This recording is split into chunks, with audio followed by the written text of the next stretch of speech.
लोगोत्तमेषां मणिनाय भूते। लोकोत्तम ज्ञातगोचर श्रमण भगवान महावीर स्वामी का ये धर्म शासन धर्म प्रगति में प्रभु ने जो धर्म के उपदेश दिए हैं, धर्म के जो मार्ग उन्होंने फरमाए हैं, उनमें से कुछ बातें आप लोगों के समक्ष रखी जा रही है। और आपके सामने बात ये रखी जा रही है कि परसों सामने रखी थी बातें, परसों तो प्रवचन नहीं हो पाएगा। हाँ, तो वो बात रखी थी कि दान और दया का नाश हो जाता है अगर व्यक्ति के हृदय में कामना बनी रहे, काम बना रहे, क्योंकि दान की उत्पत्ति भी हृदय से ही होती है और दया की उत्पत्ति भी हृदय से। कहते हैं ना कि तेरे दिल में दया नहीं है क्या, ये बात कहावत है ना कि तेरे दिल में क्या नहीं है, दया नहीं है, दया धर्म नहीं है। और धर्म की बीज भी हृदय में ही बोया जाता है। तो बुरी चीजें आती है तो भी दिल में आती है और अच्छी चीज आती है तो भी दिल में आती है। कामना, काम रहित अगर जीवन जीता है व्यक्ति तो उसका जीवन सफल होता है और उसके स्वर्ण अक्षरों से उसका नाम इतिहास में लिखा जाता है। जैसे मंगलम भगवान वीरो मंगलम गौतम प्रभु, मंगलम स्थूली भद्रादया जैन धर्मस्तु मंगलम। मंगल है वो कौन, मंगल है, मंगल है वो।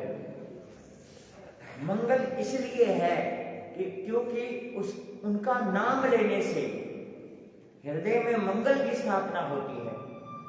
उनका नाम लेने से जीवन में मंगल की स्थापना होती है। उनका नाम लेने से परिवार में, समाज में मंगल की स्थापना होती है। इसलिए मंगल की स्तुति की गई है। क्यों की गई है? क्योंकि मंगलकारी कार्य उन्होंने किया। अपने हृदय से काम को निकाल के राम की स्थापना की। या तो काम या राम। जहां काम है वहां नहीं राम, और जहां राम है वहां नहीं काम। तो अगर हमारे हृदय में काम है तो वहां राम नहीं होगा, और राम है तो काम नहीं होगा। तो राम की स्थापना करने से हृदय में क्या होता है और काम की स्थापना करने से हृदय में क्या होता है, वही चीजें मैं आपको बताने जा रहा हूं। देखिए कि संत महापुरुष जब सत्संग करते हैं तो सत्संग में दोनों ही बातें आती है, एक अच्छी और एक बुरी, दोनों की बताते हैं। वो आप सबके निर्भर करता है बुद्धि पर कि आप ग्रहण किसे करना चाहते हैं, अच्छी को या बुरी को। अच्छी चीज भी ग्रहण कर सकते हैं और बुरी चीज भी ग्रहण कर सकते हैं। इस संसार में दो रास्ते हैं, दो वस्तु है, अच्छी और बुरी, नेकी और बदी। इस संसार के अंदर भी दो चीजें हैं। संसार में रहने वाले व्यक्ति भी अच्छाइयों को भी अपना सकता है और बुराइयों को भी अपना करके रह सकता है। पर आज का व्यक्ति बुराइयों को ज्यादा अपना करके रह सकता है। बुराइयां ज्यादा आकर्षित करती है, जल्दी आकर्षित करती है, लेकिन अच्छाइयों को बहुत देर से क्या करता है, वो स्वीकार कर पाता है। लेकिन अच्छाई ग्रहण करे उसका भी जीवन पर प्रभाव पड़ता है, और बुराई अगर जीवन में ग्रहण करे तो उसका भी प्रभाव जीवन पर पड़ता है। स्थूली भद्र की चर्चा रखी थी आपके सामने। पिता की मौत हो गई, गुरु को तलाश करने के लिए पहुंचे तो उनको संभूति विजय नाम के आचार्य थे, उनके शरण में चले गए और शरण में जा करके उनसे निवेदन किया कि गुरुदेव मैं अब आपके शरण में रहना चाहता हूँ, मैं आपका शिष्य बनना चाहता हूँ, क्योंकि मैंने गलती की है, उस गलती का पश्चाताप मैं आपके चरणों में ही रह करके कर सकता हूँ। और अपने गुरु के सामने अपने हृदय की बात रख भी दी कि मैंने गलती करी, मेरे गुरुदेव ने भेजा था वहां पर, मेरे माँ बाप ने भेजा था गणिका के पास, किस लिए? नृत्य कला सीखने के लिए। कौन सी कला? नृत्य कला सीखने के लिए। मैंने वहां पर नृत्य कला ना सीख करके काम कला सीख ली, काम के मोह में आ गया, स्त्री के मोह में आ गया, है ना। और स्त्री में मोह में आकर के मैंने अपना जीवन नरक जैसा बना लिया। लेकिन अभी आपने छोटी साध्वी के मुख से सुना था कि कहीं मृतक देख वैरागी, है ना, तो कहीं पर मृत को देख करके मन में क्या आ जाता है, लेकिन किसी किसी के मन में आता है। मरे हुए व्यक्ति को हर कोई देखता है और मरे हुए की अंतिम यात्रा में हर कोई क्या करता है, जाता है।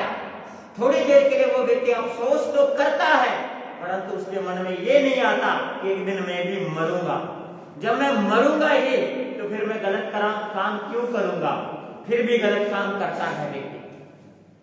एक कहावत है, इंसान संसार में हर कोई दुखी है, किसी न किसी चीज से क्या है, कोई सुखी नहीं है। कोई घरवाली से, कोई बच्चों से, कोई पोता पोती से, कोई परिवार से, कोई धन दौलत से, कोई जमीन से, कोई मकान से, कोई दुकान से। हाँ जी, हाँ जी, कोई गरीबी से, हाँ कोई गरीबी से, कोई पैसे से, हर कोई किसी न किसी से दुखी है। लेकिन एक चीज बता दूं कि दुखी होकर के हर इंसान कहता है कि मैं मर जाऊं। दिन बीतते जाते हैं, लोग मरते जाते हैं। दिन बीतते जाते हैं, लोग मरते जाते हैं, जानते हैं कि ये काम बुरे हैं और फिर भी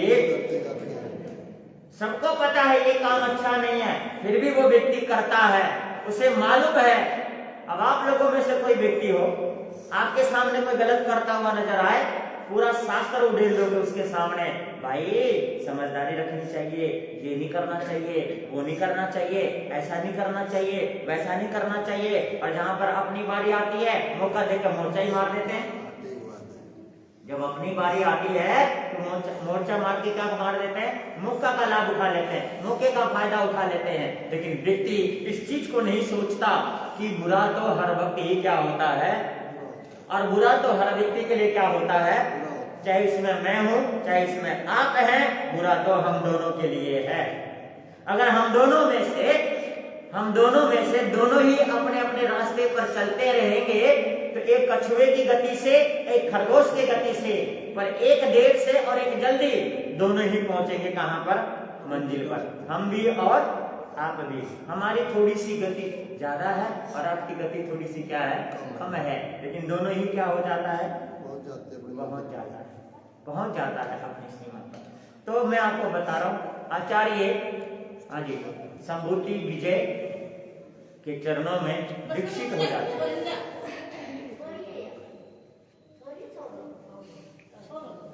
छोड़ो तो हाँ जी, अब ध्यान से सुनिए आप सभी। स्त्री मोह में फंस गया था वो, लेकिन गुरु चरणों में आकर के अपनी पाप के प्रायश्चित करे कि मेरे से क्या हो गया है, पाप हो गया, मेरे से बुरा हो गया है, अब मैं ये बुराई में फंसना नहीं चाहता। चरणों में रह गया। उनके 3 शिष्य और थे। समय आया, उन्होंने ज्ञान का अध्ययन किया। समय आया तो आचार्य देव ने उन्हें आदेश दिया कि चातुर्मास करके आओ। लेकिन स्थूलीभद्र ने अपनी इच्छा रखी कि मैं गणिका के महल में जाके क्या करके आऊंगा। आप लोग ध्यान से सुनना, गणिका के महल में। कहा? गणिका के महल में। एक व्यक्ति जहां से फंसा हुआ था वहां से निकल करके आया तो दोबारा उस ओर जाता नहीं है, लेकिन वो दोबारा से कहीं वहीं और। किस लिए? ये मैंने आपको एक बार सुनाया था, साधु जीवन का मतलब है आ बैल मुझे मार, आ बैल मुझे मार। साधु जीवन का मतलब यही होता है कि जानबूझ करके मुसीबत में क्या करना, फंसना। आप लोग कई बार कहते हो ना, महाराज हैं आपके पीछे तो सारे पड़े ही रहते हैं, तो मैं तो कहता बड़ी अच्छी बात है भाई, बड़ी अच्छी बात है। अरे वो लोग, उन लोगों को भी भला है जो लोग जल के क्या लेते हैं, जल के नाम लेते हैं, है ना। तो जल के ही सही, नाम तो फिर भी मेरा ही लेते हैं। गुस्से में सही, पर उनके होठों पर नाम तो किसका है, मेरा ही है। गुस्से में सही, नफरत से सही, पर उस नफरत में भी मेरा ही क्या है, नाम लिखा है ना। फिर भी तुम्हारे उस नफरत में भी राम का नाम या किसी और का नाम नहीं लिखा। तो नफरत करने वाला व्यक्ति तो मुझसे सबसे ज्यादा प्यार करता है, क्योंकि वो रात दिन मेरा ही नाम रटता रहता है। क्योंकि कहा गया है कि देखो, अगर मुझसे नफरत है तो मैं आपके दिमाग में हूं, क्योंकि हर वक्त दिमाग में सोचता रहता है। अगर मुझसे प्यार है, मेरे प्रति श्रद्धा है, तो मैं आपके दिल में हूँ, मेरे तो दोनों तरफ से फायदा है। या तो मैं दिल में रहूंगा या फिर आपके, इसलिए कुछ भी कर लो, नफरत कर लो या प्यार कर लो, मैं तो दोनों जगह पर आपके पास ही हूँ, है ना, कहीं दूर नहीं। बल्कि नफरत करने वाला, दिल में रखने वाला कम याद करता है, और नफरत करने वाला सबसे ज्यादा क्या करता है, याद करता है ना। तो देखो कितनी बड़ी बात है, हर वक्त रखता है। नफरत करने वाले के दिमाग में हर वक्त है जी कौन रहता है। इसलिए फायदा ही फायदा है। तो देखिए स्थूलीभद्र ने कहा कि गुरुदेव मैं चातुर्मास करूंगा तो कोशा के महल में जाके वहीं जाके करूंगा। एक शिष्य ने कहा गुरुदेव मैं कुएं के मुंडेर पर करूंगा। एक शिष्य ने कहा शमशान घाट में करूंगा। एक ने कहा मैं शेर की गुफा में जाके करूंगा, है ना। तो वो चारों ही चातुर्मास करने के लिए क्या हो गए, चले गए। अब चारों दिशा में चारों गए, लेकिन मैं बात यहाँ पर स्थूलीभद्र की करूंगा। स्थूलीभद्र जैसे ही महल में पहुंचे, कोशा बड़ी प्रसन्न हुई, मेरा स्वामी आ गया, मेरा प्रेमी आ गया, मेरा स्वामी आ गया, मेरा हितैषी आ गया। उसके पांव जमीन पर थे ही नहीं, इतने उछल उछल के पड़ रहे, बड़ी खुश थी। जितने भी नौकर चाकर दासी थे सबको बोला भाई महल को सजाओ, जल्दी जल्दी सजाओ, मेरा स्वामी इतने सदियों बाद आया, मैं तो इसके बिना तड़प रही थी, मैं तो इसके बिना रह नहीं पा रही थी, आज ये आ गया है।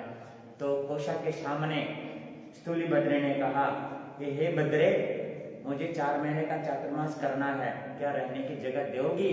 स्वामी ये आपका ही तो है ना, मैं तो कब से आपके इंतजार में हूँ, आपका ही है, आपका हो ना, क्या दिक्कत है? इससे पूछने की जरूरत नहीं है, तो आपका ही है, और अपनी जगह का पूछने की जरूरत नहीं है।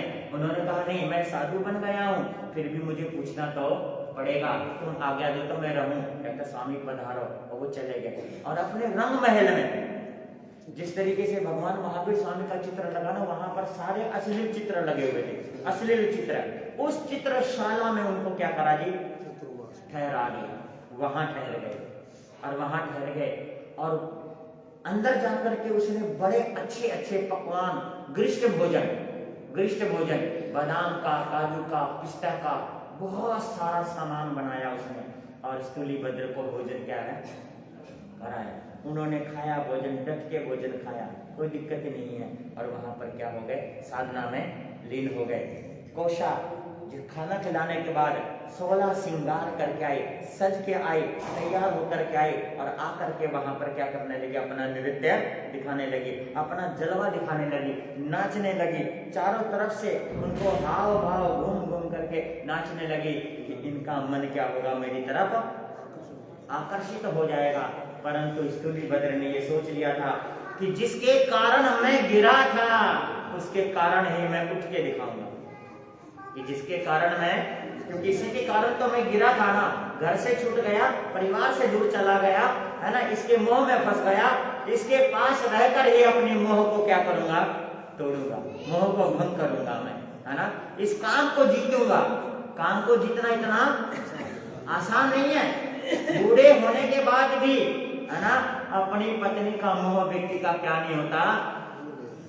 एक बूढ़ा व्यक्ति का पत्नी भी मर जाता है ना, तो बूढ़ा व्यक्ति फूट फूट के रोता है ना, कहता है कि मैं कैसे रहूंगा, वो थी तो कम से कम उसके गैर बदला तो लेता था, अब मैं किसके गैर बदलाऊं। एक हरियाणा का नथुराम था, ठीक है जी, और वो फूट फूट के रोने लग रहा है, फूट फूट के रोने लग रहा है। ध्यान से सुनना बातें, फूट फूट के रो रहा है। अरे गांव वाले आ रहे हैं, घर वाले आ रहे हैं, परिवार वाले आ रहे हैं, रिश्तेदार आ रहे हैं, चुप हो जा, चुप हो जा, चुप नहीं होगा तेरा, पता नहीं क्या हो गया। अरे चुप हो जा भाई, रो क्यों रहा है, चुप हो जा भाई, तेरी बहन भी मरी थी तब तो तू चुप हो गया, माँ मरी थी तब भी चुप हो गया, घर वाले मर गया फिर चुप नहीं हो रहा, बता तो चुप हो जा, सारे मरे थे, माँ भी मरी थी ना तेरी, हाँ मरी थी, तो फिर तब भी तो तू 1 महीने में चुप हो गया था, अब 6 महीने हो गए रोए रहा, चुप हो जा। अब कहता तू बात सुन, मेरे रोने का कारण सुन ले मेरे। कहता बता, कहता जब मेरी बहन मरी थी ना, गांव की सारी छोड़िया तेनू बोली भाई मैं तेरी बहन सू ना, मत ना रो, मैं तेरे राखी बांधूंगी। जब मेरी माँ मरी तो गांव की सारी बुढ़िया आ गई, तो कहा हम तेरी माँ है, ये बात है ना, मेरी घरवाली मरी एक भी ना है, बता।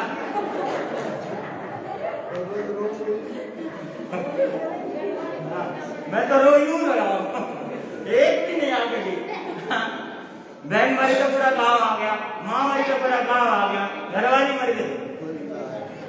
धन गोपाल बता मैं क्या करूं, रो नहीं तो क्या करूं। मोह इतना बड़ा आकर्षक होता है। तो स्थूलीभद्र के सामने उसने मोह भाव दिखाया, पर स्थूलीभद्र का ध्यान जरा सा भी डगमगाया डोला नहीं है। आप ये देखो कि जहां पर अश्लील चित्र लगे हुए हों, अश्लीलता के नाच हो रहे हों, गाने हो रहे हों, तो व्यक्ति के तन डोले ना डोले, लेकिन मन तो इंसान का डोलता ही डोलता है। लेकिन फिर भी उसका मन क्या नहीं हुआ, डोला नहीं, मन नहीं डोला, वो ध्यान में ही पड़ा रहा। वो बेचारी 1 घंटे 2 घंटे 4 घंटे नाच करके थक गई, थक करके सारा सामान उठा करके ले गई। ये पता नहीं क्या हो गया। तो उसके मन में विचार आया कि मेरे पति को, मेरे स्वामी को किसी ने कुछ कर दिया। तो किसी ना पूछा करने वाले जो होते हैं उनके पास गई, जाकर के कहा मेरा स्वामी कितने समय बाद आया, एक तो उसने पोशाक ही बदल रखा है ना, साधु का वेश पहन रखा है, सफेद वस्त्र पहन रखा है ना, लगता है किसी ने कुछ करवा दिया।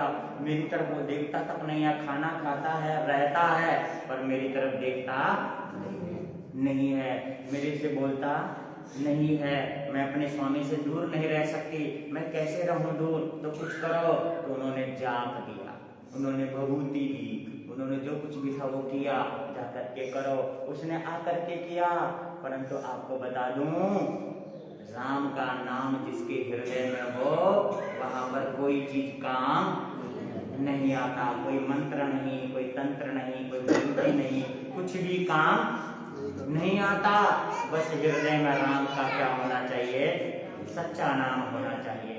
तो स्थूलीभद्र के अंदर धर्म था, वैराग्य था, कुछ भी असर नहीं हुआ। तो एक वैद्य के पास गई, कहने लगी उत्तेजित मंत्र दे दो, जिससे उसको अंदर उत्तेजना आ जाए, स्त्री का मोह आ जाए, वो स्त्री के बिना रह ना जाए, उसकी काम वासना जाग जाए, है ना, ताकि वो मेरे पास आए, मैं उसके बिना रह नहीं सकती। तो उन्होंने बहुत सारी दवाई ऐसे दी जो उत्तेजित हो जाए। एक बूंद लेने से, एक बूंद डालने से व्यक्ति क्या हो जाए, उत्तेजित हो जाए।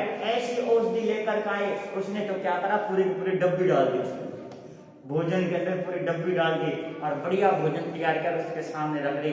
सारा का सारा भोजन वो क्या करा दी, खा गए और खाने के बाद फिर भी वो समाधि में लग गए, लेकिन जरा सा भी उनका मन चलायमान नहीं हुआ।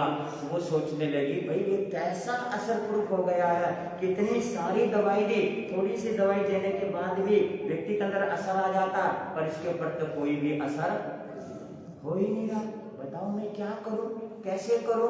अब वो बेचारी थक गई, हार गई और चरणों में आकर के झुक गई कि मुझे क्या कर दो, क्षमा कर दो, मैंने बहुत बड़ी क्या कर दी, गलती कर दी, क्योंकि मैं आपको अपनी साधना से डिगाना चाह रही थी, लेकिन आप तो साधना में क्या हो, लीन हो। मैं समझ नहीं पाई, है ना, कि आप समाधि में हो, आप तो सच्चे भक्त बन गए हो, मैं आपके चरणों में समर्पित हूँ, मुझे भी धर्म की क्या दे दो, शिक्षा दे दो।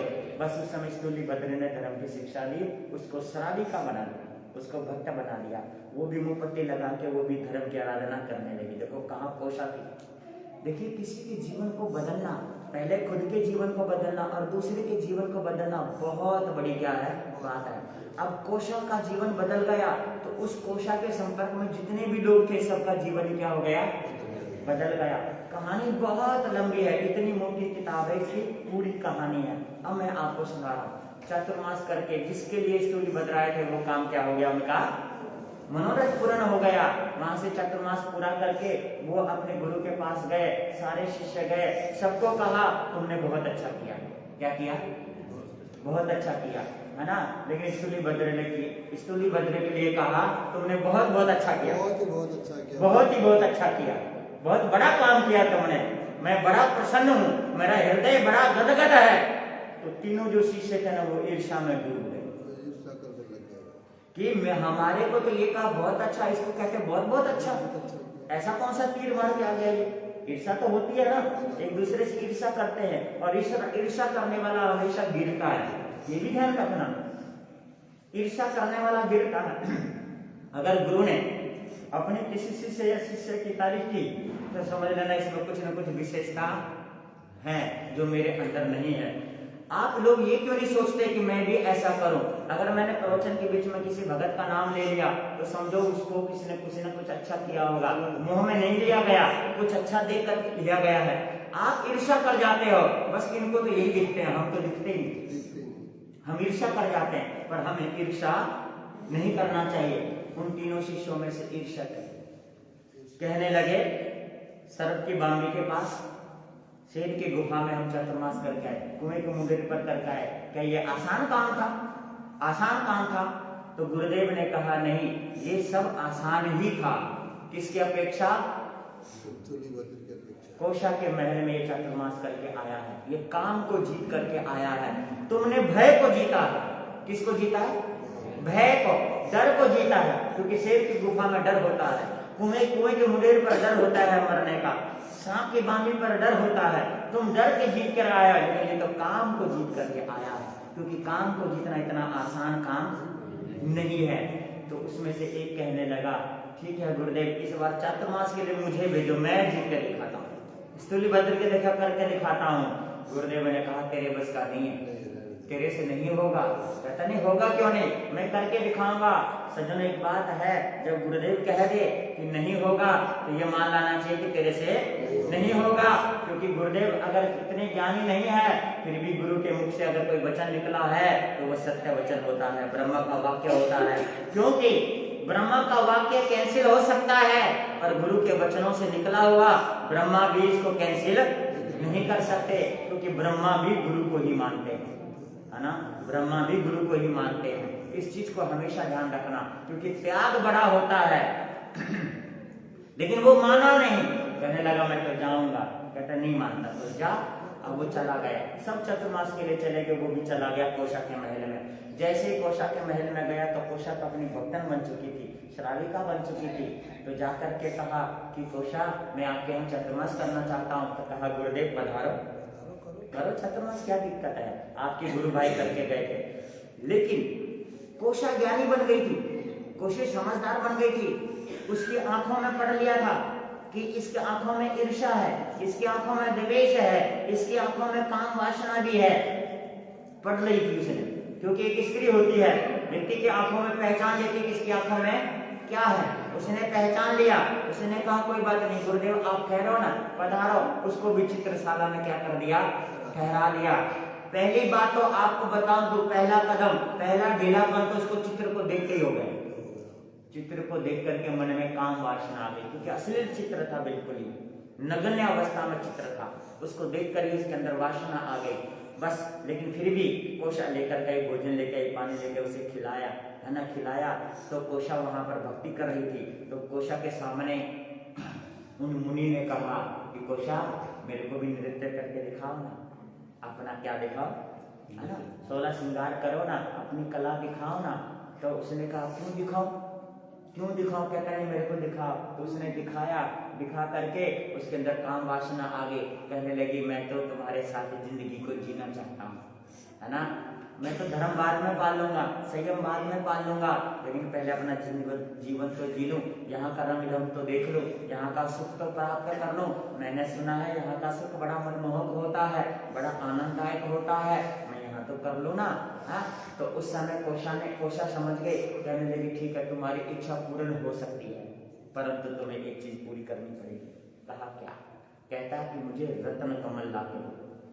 वो रत्न कमल जिस दिन ला दोगे ना, उस दिन मैं क्या करूंगी, तुम्हारे को अपने आप को समर्पित कर दूंगी। देखना दिमाग से काम, अगर किसी को सुधारना भी है तो दिमाग से वहां यूज करना चाहिए। उसको बुरा नहीं कहा कोशा ने, उसको बुरा नहीं कहा साधु को, लेकिन उसको युक्ति से सुधारना चाहती थी, उसको गिराना नहीं चाहती थी, उसे निंदा नहीं करना था, उसको निंदा भी नहीं करी उसकी, किसी के सामने शिकायत नहीं करी उसकी कि ये बहुत गलत बोल रहा है। सबसे समझदारी यही होती है कि किसी को शिकायत नहीं किया जाता। अगर कोई गलत बोल रहा है, गलत कर रहा है, उसको सुधारो, लेकिन तरीके से। तो वो क्या होता है, मुनि कहते हैं मैं कहाँ से लाऊं? कहता है नेपाल का राजा, नेपाल का राजा हर रोज फकीर को, ब्राह्मण को, साधु को कमल बांटता है, रत्न कमल बांटता है। तुम भी जाओ और लेकर के आओ। तो मैं आपको बता रहा हूँ, वो चल पड़ा। चातुर्मास का दिन नहीं देखा, चातुर्मास के बीच में ही चल पड़ा, क्योंकि काम वासना का आकर्षण इतना बड़ा होता है, उसको कुछ भी दिखाई। कहते हैं कौवे को रात में दिखाई नहीं देता और उल्लू को दिन में दिखाई नहीं देता। कौवे को रात को दिखाई नहीं देता और उल्लू को दिन में दिखाई नहीं देता, लेकिन कामांध व्यक्ति को ना दिन में दिखाई देता है ना रात में दिखाई देता है। उसको तो कुछ दिखता ही नहीं है, ना नियम दिखता, ना मर्यादा दिखता है, ना कुछ और दिखता है, बस अपना स्वार्थ दिखता है। तो कैसे न कैसे अपना स्वार्थ क्या करना, उल्लू सीधा करना आता है उसको। वो चल पड़ा साधु, चल करके नेपाल पहुंचे। नेपाल में साधुओं के लाइन में पहुंचे तो उनको रतन कमल क्या हो गया, मिल गया। तो रतन कमल आपको बता रहा हूँ, इसकी घटना 2 बार आती है, तो लेकिन मैं आपको एक ही बार में सुना रहा हूँ। वो रतन कमल किसी तरीके से किसी बचा बुझ करके रतन कमल क्या करके आए, ले आए। रतन कमल ले आए, ला करके कोशा को दे दिया। तो कोशा ने ले लिया, कोशा नहा धो करके आई, आकर के उसके पैर गीले थे, उसके 2 टुकड़े करे, अपने पैर पूछा है ना उस कम्बल से और कूड़े में फेंक दिया। साधु को बड़ा गुस्सा आया, कहता तेरा दिमाग खराब हो रहा है, क्या हो गया? कहता मैं इतनी मेहनत से नंगे पांव चल करके इतना दुख उठा करके बड़ी मुश्किल से ये रत्न कमल, सवाल आपका रत्न कमल है, इस रत्न कमल को टुकड़े करके तुमने कूड़े में फेंक दिया। तो उस समय कोशा कहने लगे मुनिवर, ये तो रत्न कमल है, लेकिन ज्ञान दर्शन चारित्र ब्रह्मचर्य ये तो इससे भी ज्यादा कीमती होती है, तुम कूड़े में फेंक रहे हो, तुम्हें शर्म नहीं आ रही उसको फेंकते हुए? ओहो, वज्र सा गिर गया सिर पर, वज्र सा। कहने लगी कोशा तू तो मेरे गुरु हो गई, आज मुझे बचा लिया तुमने। क्या करा? मुझे बचा लिया। कहता उस समय क्यों नहीं समझाया? कहता उस समय तुम्हारे समझ में नहीं आता, क्योंकि तुम्हारे पास जो धर्म है इस रत्न कमल से भी कीमती है, उस धर्म को गवाना नहीं कभी भी, रत्न कमल से भी कीमती है। तो उस समय कोशा ने कहा तुम स्थूलिभद्र का मुकाबला कर रहे थे, मैंने उनको बहुत सारी उत्तेजना दवाई दी, तुम्हारे को तो दवाई भी नहीं दी, तुम्हें तो चित्र देखकर ही मन पिघल गया है ना, उनको तो बहुत कुछ किया मैंने, फिर भी नहीं मन नहीं पिघला। इसलिए हे मुनिवर उनकी ईर्ष्या ना करो, वो तो बहुत बड़े कलाकार है, वो तो बहुत बड़े ज्ञानी है, बड़ा दृढ़ है उनके अंदर। जब यहाँ थे तो यहाँ के थे और वहां गए तो वो वहां के हो गए, लेकिन तुम वहां रहकर भी वहां का ना होकर के मेरे यहाँ का हो गए। जब तुम यहाँ के थे ही नहीं तो फिर यहाँ के कैसे हो गए? तुम जहाँ के थे वहां रहना चाहिए था ना, तो जहाँ के हो वहां का रहो। ये चीजें तो गिरने से और उठने से ये लाभ होता है, ये लाभ होता है। और हृदय से दया और दान खत्म हो जाता है व्यक्ति के। इसलिए सज्जनों ये जो दान है, धर्म है, ये चीजें खत्म हो जाती इन चीजों से। तो सबसे पहली बात कौन सी बताई थी? क्रोध से क्या खत्म हो जाता है? नहीं, उसे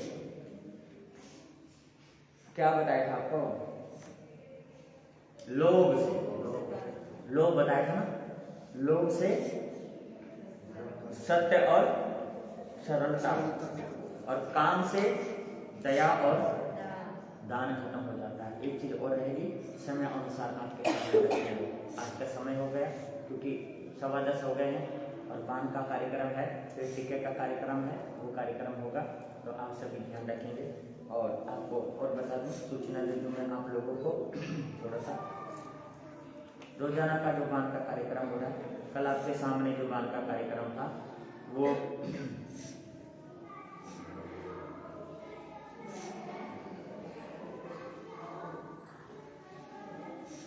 कल केसर की रस्म बड़े सुंदर ढंग से, बड़े अच्छे ढंग से संपन्न हो गया आप लोगों के समक्ष। और विरगन आर्य जैन जिनकी दीक्षा का प्रसंग चल रहा है और केसर की रस्म हो गई है, तो श्रीमती ममता जैन, धर्मपति मनोज जैन, फरूखनगर वाले गुड़गांव कल यहाँ पर रिश्तेदार सहित यहाँ पर उपस्थित थे, आप सभी यहाँ पर है। तो आज का जो कार्यक्रम है श्रीमती निधि जैन, धर्मपत्नी आदि जैन रोहिणी वाले, उनकी तरफ से कार्यक्रम है, वो आने वाले हैं आगे से, है ना, आगे अभी आगे। तो सर्दी का मौसम है, थोड़ा लेट सवेर हो जाता है। और सबसे बड़ी बात है एक चीज ये भी तो देखो ना, लेट सवेर तो बाहर वाले हो जाते हैं, हमारे घर वाले लेट सवेर हो रहे, गांव वाले ही, कोई आ रहा है कोई नहीं आ रहा है जी, गांव वाले लेट आते हैं, गांव वाले लेट आते हैं, गांव वालों को सबसे पहले आना चाहिए। ठीक है कि आपके घर में कोई ना कोई काम होता है, परंतु अगर आपके घर में शादी ब्याह हो तो 8-8, 10-10 दिन तक एक बात तो सुनो कि जब आपके घर में ब्याह होता है, ब्याह का सीजन चल रहा था, तो 1 महीने तक आपने कितने नखरे दिखाए थे मेरे को कि महाराज जी ये होता है, महाराज जी वो लेके जाना है, महाराज जी आज वो लेके जाना है, आज वहाँ पर गीतों का लेके जाना है। लेकिन ये आपका कार्यक्रम है, अब तो आपके घर में ऐसा कोई बहाना भी नहीं है, ये भी तो एक कार्यक्रम है, ये भी तो इसी तरीके से है। तो इसमें आप सबको बढ़ चढ़ के हिस्सा लेना चाहिए। सर्दी के मौसम में सर्दी तो होगी और गर्मी के मौसम में गर्मी तो होगी, काम तो यूं ही चलेगा और चलता रहेगा। क्या सर्दी होती है तो क्या आप लोग अपना चूल्हा चौका करना बंद कर देते हो? तो फिर सर्दी होगी तो यहाँ का बहाना क्यों होता है? क्या घर में रोटी नहीं बनती होगी? क्या घर में आप दूध नहीं गर्म करते होंगे? क्या घर में भैंस को चारा नहीं देते? क्या घर में आप गाय गोबर नहीं खाते? क्या वहां पर चूल्हा चौका नहीं करते? बता दो, नहीं करते हो तो है उसके लिए सर्दी नहीं होती, सिर्फ इसके लिए ही सर्दी होती है। इतना बड़ा बहाना है। तो इसलिए सज्जनों, बहानेबाजी छोड़ दो, अपना कार्यक्रम अच्छे ढंग से निभाओ, खुशी से निभाओ, क्योंकि खुशी से निभाओगे तो और खुशी होगी, दुगनी तुगनी खुशी होगी। तो आज का जो कार्यक्रम है, श्रीमती निधि जैन धर्मपत्नी आदिश कुमार जैन यहाँ पर आए हैं, उनको धन्यवाद है। और कल का जो है सरिता जैन, सुनीता जैन, हरीश गोयल, सुनीता जैन, मनु जैन, आकांक्षा जैन, उनकी तरफ से है। और इसके साथ साथ 19 तारीख का कार्यक्रम आशा जैन धर्मपत्नी संजय जैन चिपड़वाड़ा वालों की तरफ से है। और 20 तारीख का श्रीमती मधु गुप्ता धर्मपत्नी अरुण गुप्ता, हमारे ऐसे जनसभा के प्रधान अरुण जी यहाँ पर बैठे हुए हैं। और श्रीमती ऋचा अग्रवाल धर्मपत्नी सुनील अग्रवाल, इनकी सुपुत्री और दामाद है। श्रीमती अंतिम अग्रवाल धर्मपत्नी आशीष सिंगल, ये भी इनकी सुपुत्री और दामाद है। और सुजाता गुप्ता धर्मपत्नी देवी दयाल अग्रवाल, ये इनकी बहन और बहनोई है और इनकी तरफ से कार्यक्रम है। और 21 तारीख का कार्यक्रम गौरव शर्मा हेली मंडी से है। और 22 तारीख का जो कार्यक्रम है पूनम जैन धर्मपत्नी अरुण जैन सुपर सेवक बाजार वाले, और श्रीमती अंग्रेजो जैन धर्मपत्नी राजीव जैन, ये बड़ौदा, ये दोनों साध्वी इनके माता पिता हैं। और इसके साथ ही गांव का एक बांध बलवंती अम्मा और महावीर प्रसाद जी, इनकी भी साथ में 22 तारीख को कर लेना, उसमें जो आपने योगदान दिया उस हिसाब से हो जाएगा उसमें। तो ये सब कार्यक्रम है। और इसके साथ साथ 22 तारीख को मेहंदी का कार्यक्रम हमारे मोहित जैन, परम जैन, बुद्ध विहार, इनकी तरफ से है, ये भी यहाँ पर आज उपस्थित हुए हैं। और 23 तारीख का कार्यक्रम आप लोगों को पता ही है कि 23 तारीख का कार्यक्रम सुबह सुबह यहाँ पर 6 बजे तेल उतारना प्रारंभ हो जाएगा, 7 बजे लगभग टीका हो जाएगा। इसके बाद रथ यात्रा प्रारंभ होगी, 9 बजे ठीक पंडाल पर रथ यात्रा पुनः वापस आ जाएगी और वहां पर दीक्षा का कार्यक्रम होगा। ठीक है, बीमारी चल रही, कोरोना काल चल रहा, किसी को आने देते हैं, किसी को नहीं आने देते, लेकिन जो आ सकते हैं, गांव के लोग हैं, भिवाड़ी के लोग हैं, जो आ सकते हैं वो तो अवश्य आए। कार्यक्रम तो होगा, बाधाएं तो कभी आती नहीं है, बाधा तो थोड़ा बहुत चलती रहती है। ये भी एक बाधा है, क्योंकि अच्छे काम में जितनी बाधा आती है उतना ही काम अच्छा होता है। तो इसलिए कि इस चीज को नहीं देखना, कार्यक्रम उसी सुचारू रूप से चलता रहेगा। आज का कार्यक्रम आप लोगों के सामने है, रोजाना का कार्यक्रम है, सभी अपने अपने कार्यक्रम का पूरा ख्याल रखेंगे, पूरा ध्यान रखेंगे, रह करके चलेंगे। अब माताएं बहनें जो हैं निधि जैन और आदि जैन आ जाएंगे, इनकी तरफ से बांध का कार्यक्रम है आज का। और बेरागन बहन है ना, वंदना करके यहाँ पर आ जाओ। और जो भी है इनके पारिवारिक सदस्य भी अपनी तरफ से बांध और ढोल गाने जो कुछ भी करना होगा आप लोग तैयारी करोगे। अम्मा आ जाओ, अपने अपने कार्य में लग जाओ।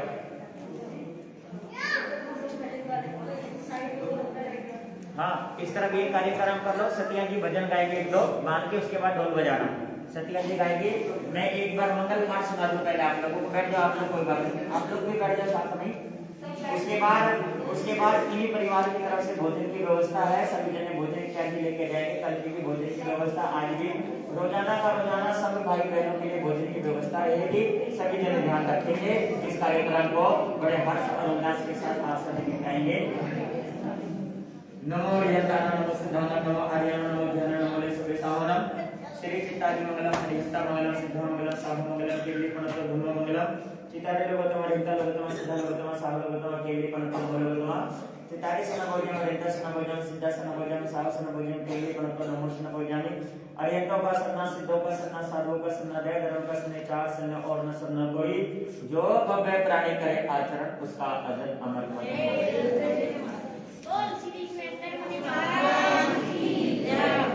चलो जी अपना अपना कार्यक्रम करो।